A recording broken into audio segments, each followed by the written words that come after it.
বনি ইসরাইলেরা পিছনের দিকে তাকিয়ে দেখে ফিরাউনের বিশাল বড় সেনাবাহিনী তাদের দিকে ধেয়ে আসতেছে। আবার ফিরাউনের সামনের দিকে তাকিয়ে দেখলেন সামনে বনি ইসরাইলদেরকে দেখা যায়। এবার বনি ইসরাইলেরা হযরতে মূসা আলাইহিস সালাতু ওয়াস সালামকে ডাক দিয়ে বলেন, ফালাম্মা তারা আল জামাআন ক্বালা আসহাবু মূসা ইন্না লামুদরাকুন। ওগো পয়গম্বর মূসা, এই তো পিছনে ফিরাউনের দলবলকে দেখা যায়, আমরা তো ধরাশায়ী হয়ে গেলাম, বাঁচার মনে হয় আর কোন রাস্তা রইল না। এই যে পিছনে ফিরাউনের বিশাল বড় 6 লক্ষ সেনাবাহিনী দেখা যায়, আমাদেরকে একেবারে জিন্দা মেরে ফেলবে, আমরা তো আর বাঁচতে পারলাম না। হযরতে মূসা আলাইহিস সালাতু ওয়াস সালাম বলেন, ক্বালা কাল্লা ইন্না মাইয়া রাব্বি সায়াহদিন। মূসা আলাইহিস সালাম বলেন, ক্বালা কাল্লা, না, কখনোই হতে পারে না, ইন্না মাইয়া রাব্বি সায়াহদিন, নিশ্চয় আমাদের রব আমাদের সাথে আছে। আমাদের রব যদি আমাদের সাথে থাকে, 6 লক্ষ কেন, এর চাইতে কয়েক গুণ বেশি সেনাবাহিনী হইলেও আমাদের বিন্দু পরিমাণ কোনো ক্ষতি করতে পারবে না।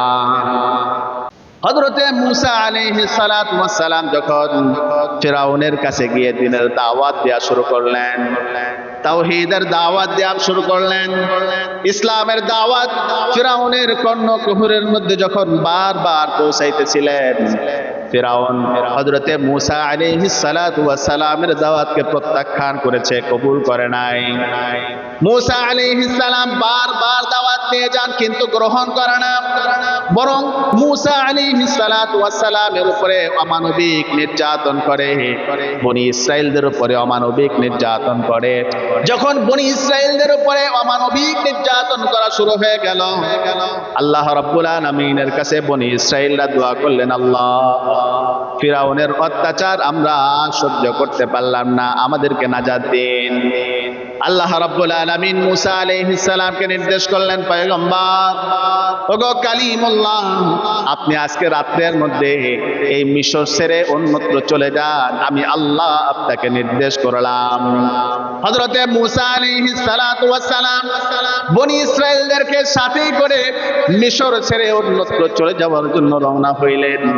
যেতে যেতে সামনে নীল নদের সামনে গিয়ে দাঁড়িয়ে গেলেন। সামনে বিশাল বড় সমুদ্র, যাওয়ার আর কোনো রাস্তা রইল না। হযরতে মূসা আলাইহিস সালাতু ওয়াস সালাম বনি ইসরাইলদেরকে নিয়ে সমুদ্রের সামনে দাঁড়িয়ে আছেন। রাত শেষ হয়ে গেল, ফজরের সময় হয়ে গেল, সূর্যের আলো উঠে গিয়েছে। আল্লাহ রাব্বুল আলামিন কোরআন কারীমের মধ্যে বলছেন, কিছু সংখ্যক মানুষ ফিরাউনের কাছে এই সংবাদ পৌঁছে দিল যে শত্রু কিন্তু হাতছাড়া হয়ে যায়। মূসা আলাইহিস সালাম এবং তার সাথী সঙ্গ বনি ইসরাইলরা কিন্তু মিশর ছেড়ে অন্যত্র চলে যায়, শত্রু কিন্তু হাতছাড়া করা যাবে না। ফিরাউন 6 লক্ষ সেনাবাহিনীকে সাথে করে পয়গম্বর হযরতে মূসা আলাইহিস সালাতু ওয়াস সালামকে ধরার জন্য রওনা হয়ে গেলেন। যখন রওনা হয়ে গেলেন, এই কথাটা আল্লাহ তাআলা কোরআন কারীমের মধ্যে অত্যন্ত চমৎকার ভাবে বলছেন, ফালাম্মা তারা আল জামআন ক্বালা আসহাবু মূসা ইন্না লামুদরাকুন। আল্লাহ রাব্বুল আলামিন বলেন, ফালাম্মা তারা আল জামআন ক্বালা আসহাবু মূসা ইন্না লামুদরাকুন। বনি ইসরাইলরা পিছনের দিকে তাকিয়ে দেখে ফিরাউনের বিশাল বড় সেনাবাহিনী তাদের দিকে ধেয়ে আসতেছে। আবার ফিরাউনের সামনের দিকে তাকিয়ে দেখলেন সামনে বনি ইসরাইলদেরকে দেখা যায়। এবার বনি ইসরাইলরা হযরতে মূসা আলাইহিস সালাতু ওয়াস সালামকে ডাক দিয়ে বলেন, ফালাম্মা তারা আল জামআন ক্বালা আসহাবু মূসা ইন্না লামুদরাকুন। ওগো পয়গম্বর মূসা, এই তো পিছনে ফিরাউনের দলবলকে দেখা যায়, আমরা তো ধরাশায়ী হয়ে গেলাম, বাঁচার মনে হয় আর কোন রাস্তা রইল না। এই যে পিছনে ফিরাউনের বিশাল বড় 6 লক্ষ সেনাবাহিনী দেখা যায়, আমাদেরকে একেবারে জিন্দা মেরে ফেলবে, আমরা তো আর বাঁচতে পারলাম না। হযরতে মূসা আলাইহিস সালাতু ওয়াস সালাম বলেন, ক্বালা কাল্লা ইন্না মাইয়া রাব্বি সায়াহদিন।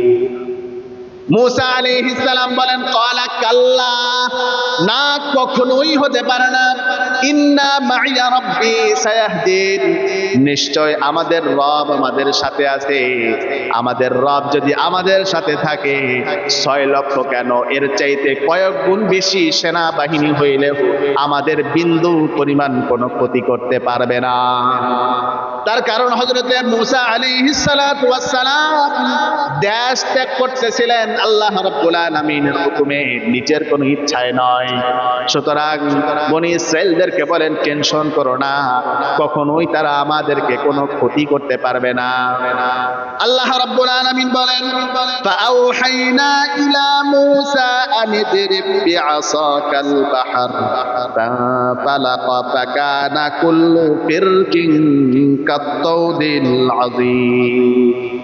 রব্বুল আলামিন বলেন ফাআউহাইনা ইলা মূসা, আমি আল্লাহ রাব্বুল আলামিন আমি আমার পয়গম্বর মূসা আলাইহিস সালামকে নির্দেশ করলাম, ওহী পাঠাইলাম, ও পয়গম্বর মূসা আপনার হাতের মধ্যে যেই লাঠি রয়েছে এই লাঠিটা দিয়ে সমুদ্রের মধ্যে আপনি আঘাত করুন। আপনার হাতের লাঠি দিয়ে সমুদ্রের মধ্যে আপনি বাড়ি মারেন, আঘাত করেন। ফালাকা ফাকানা কুল্লু ফিরকিন কাত্তাউদিল আযীম। পয়গম্বর মূসা আলাইহিস সালাতু ওয়াস সালাম যখন হাতের লাঠি দিয়ে সমুদ্রের মধ্যে আঘাত করলেন, সাথে সাথে বনি ইসরাইলদের জন্য আল্লাহ রাব্বুল আলামিন সমুদ্রের মধ্যে 12টা রাস্তায় পরিণত করে দিলেন। বনি ইসরাইলদের জন্য 12টা রাস্তা হয়ে গেল। আল্লাহ রাব্বুল আলামিন তাদের জন্য এত বড় নিয়ামত দান করলেন। বনি ইসরাইলেরা রাস্তা পার হয়ে যখন মধ্য সমুদ্রের মধ্যে গিয়ে উপস্থিত হয়েছে, এবার ফিরাউন সমুদ্রের পাশে এসে উপস্থিত হয়েছে। এসে দেখে বিশাল বড় বড় রাস্তা দেখা যায়। ফিরাউন নিজেও জানতো এই রাস্তা তার জন্য তৈরি করা হয় নাই। ফিরাউন সে নিজেই জানতো এই রাস্তা তার জন্য বানানো হয় নাই। এরপরেও ফিরাউন কেন ওই রাস্তার মধ্যে অগ্রসর হইল? মুফাসসিরিন ইকরাম লিখেন ফিরাউন তার দাম্ভিকতার কারণে, তার অহংকারের কারণে, তার হিংসার কারণে, তার অহংকার তাকে ওই রাস্তার মধ্যে পরিচালিত করে দিল। আল্লাহ রাব্বুল আলামিন কোরআন কারীমের মধ্যে অত্যন্ত চমৎকার ভাবে বলছেন ওয়া আজলাফনা তাম্মাল আখরিন ওয়া আনজাইনা মূসা ওয়া মান মাআহু আজমাইন। পয়গম্বর হযরতে মূসা আলাইহিস সালাতু ওয়াস সালাম বনি ইসরাইলদেরকে সাথে করে যখন মধ্য সমুদ্রের মধ্যে উপস্থিত হয়েছে, এবার ফিরাউন মাত্র সমুদ্রের কিনারে গিয়ে উপস্থিত হয়েছে। এবার ওই রাস্তার মধ্যে ফিরাউন অগ্রসর হওয়া শুরু হইল। একটা পর্যায়ে যখন হযরতে মূসা আলাইহিস সালাম এবং বনি ইসরাইলেরা সমুদ্রে পার হয়ে অন্যত্র চলে গেল, পার চলে গেল, এবার ফিরাউন তার দলবল নিয়ে 6 লক্ষ সেনাবাহিনী নিয়ে নীল দরিয়ার মধ্যখানে গিয়ে উপস্থিত হয়েছে। আল্লাহ রাব্বুল আলামিন সাথে সাথে পানিকে নির্দেশ করলেন, পানি তুমি আগের ন্যায় হয়ে যাও, রাস্তাকে লন্ড ভন্ড করে দাও। অর্থাৎ রাস্তা যার জন্য বানানো হয়েছে তার ব্যবহার শেষ, এখন রাস্তা তুমি বন্ধ হয়ে যাও, সমুদ্রে পরিণত হয়ে যাও। সাথে সাথে বিশাল বড় বড় পাহাড় সাদৃশ্য এই বিশাল বড় বড় রাস্তাগুলোকে নিমিষে ফিরাউনের বাহিনীর মধ্যে ছাপড়ে পড়ে সমস্ত বাহিনীর সমস্ত সেনাবাহিনীগুলো নিমিষেই শেষ হয়ে গেল। আল্লাহ রাব্বুল আলামিন ফিরাউনকে একেবারেই মারেন নাই। ফিরাউনকে পানির নিচ থেকে জিবরিল আমিনের মাধ্যমে উপরে উঠিয়ে নিয়েছেন। উপরে আনবার পরে এবার ফিরাউন দেখতেছে আজকে মৃত্যু ছাড়া আমার আর কোনো উপায় নাই, আজকে মৃত্যু ছাড়া আমার আর কোনো গতি নাই, আজকে আমার মরতেই হবে।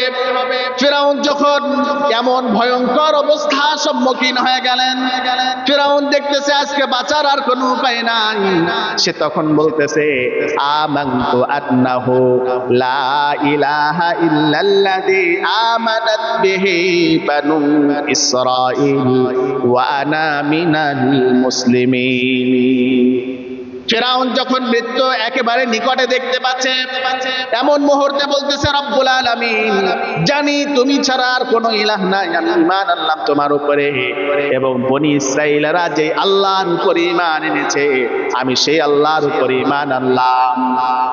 আল্লাহ রাব্বুল আলামিন ফিরাউনকে জানিয়ে দিলেন, আনা ওয়াকাদ আসাইতা ওয়া কুনতা মিনাল মুফসিদিন।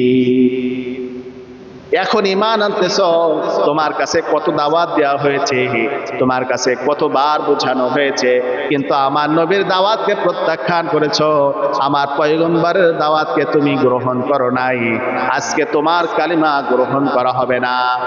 কয়েকটা সময়ে মানুষের কালিমা ঈমান গ্রহণ করা হয় না। কিয়ামত যেদিন সংঘটিত হবে, যেই দিন পশ্চিম দিক থেকে সূর্য উঠবে, ওই দিন কারোর কালিমা গ্রহণ করা হবে না, ঈমান গ্রহণ করা হবে না। এবং যখন প্রত্যেকটা মানুষের মৃত্যুর সাকরাত শুরু হয়ে যায়, মৃত্যুর আজরাইল যখন তার সামনে এসে উপস্থিত হয়ে যায়, মৃত্যুর যন্ত্রণা যখন শুরু হয়ে যায়, ওই মুমূর্ষ অবস্থায় যদি কোনো মানুষ কালিমা পড়ে, তার কালিমাও গ্রহণ করা হয় না, তার দিন গ্রহণ করা হয় না। ভাইরা আমার, ফিরাউন যখন নিজের সাকরাত শুরু হয়ে গেছে, মৃত্যু নিজের সামনে দেখতেছে, তখন কালিমা পড়েছে, ইসলাম গ্রহণ করেছে। আল্লাহ বলেন, আজকে তোমার কালিমা গ্রহণ করা হবে না, তোমার ইসলাম আজকে আমি আল্লাহ রাব্বুল আলামিন গ্রহণ করব না। আল্লাহ তাআলা বলেন, ফালইয়াউমা নুনাজ্জিকা বিবাদানিকা লিতাকুনা লিমান খালফাকা আয়া। আমি আল্লাহ রাব্বুল আলামিন তোমার দেহকে রক্ষা করব, তোমার দেহকে কোনো মাছিও খাবে না, কোনো পোকাও খাবে না। পৃথিবীর প্রত্যেকটা মাখলুকাতদের জন্য আমি আল্লাহ তোমার দেহকে খাওয়াকে হারাম করে দিলাম। তোমার দেহ পানিতেও খাবে না, মাটিতেও খাবে না, কোনো পোকা মাছিতেও খাবে না। আমি আল্লাহ রাব্বুল আলামিন রক্ষা করব। কেন রক্ষা করব? আল্লাহ তাআলা বলেন, অধিক সংখ্যক মানুষেরাই আমার শরণ থেকে গাফেল রয়েছে। তাহলে আজকে ঘটনা বলার মূল উদ্দেশ্য হলো, অনেক ভাইয়েরা মনে করেন যে এই আশুরার দিনের ফজিলত কারবালার দিনকে কেন্দ্র করে। না, কারবালার দিনকে কেন্দ্র করে এই আশুরার দিনের গুরুত্ব এমন নয়, এটা ভুল ধারণা। আশুরার দিনের গুরুত্ব পৃথিবীর শুরু যুগ থেকে আদম আলাইহিস সালাম এই দিনে দুনিয়াতে এসেছেন, মূসা আলাইহিস সালামকে আল্লাহ তাআলা এই দিনে ফিরাউনের অত্যাচার থেকে রক্ষা করেছেন, বাঁচিয়েছেন, নাজাত দিয়েছেন। ইব্রাহিম আলাইহিস সালাম আগুন থেকে নাজাত পেয়েছেন আশুরার 10 তারিখ, অর্থাৎ মুহররমের 10 তারিখ। এভাবে বড় বড় ঘটনা সংঘটিত হয়েছে এই আশুরার 10 তারিখ, মুহররমের 10 তারিখ। এই দিনের আমাদের বিশেষ কিছু আমল রয়েছে, বিশেষ করে 2টা আমল। 1 নম্বর আমল, আমরা রোজা রাখবো, 2টা রোজা, আগের দিন অথবা পরের দিনের সাথে মিলিয়ে মোট 2টা রাখবো। মূলত রোজা একটা ইহুদিদের সাথে মুখালাফত করার জন্য, তাদের বিরোধিতা করার জন্য আমরা 2টা রোজা রাখবো। আরেকটি হলো এই মুহররমের 10 তারিখ অর্থাৎ আশুরার দিন আমরা খরচের হাতকে প্রসারিত করব। যদি করি, আল্লাহ তাআলা আপনার আমার জন্য রিজিকের ব্যবস্থাকে প্রসারিত করে দিবেন। সুবহানাল্লাহ।